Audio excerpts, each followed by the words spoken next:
Welcome to the Slop Farm. Enjoy the video.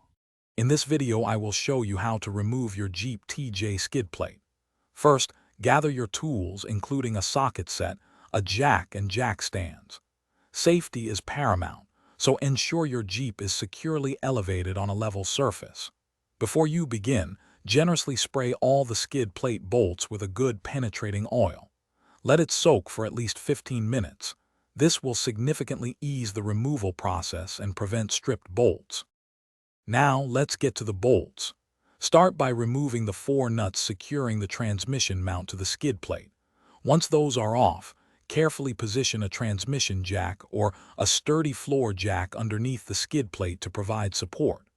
This prevents the plate from dropping unexpectedly.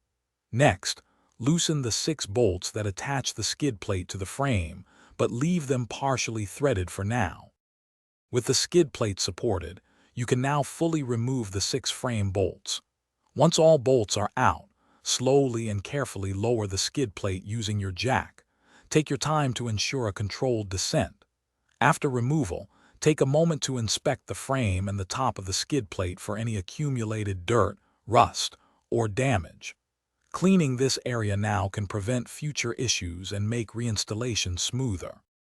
To reinstall, reverse the process.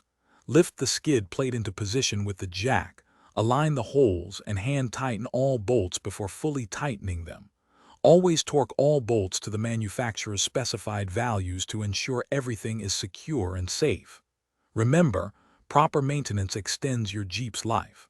Also, check the description for a link to some amazing darn tough socks and other great deals. Thanks for watching. Thanks for watching. Consider subscribing if we helped you today.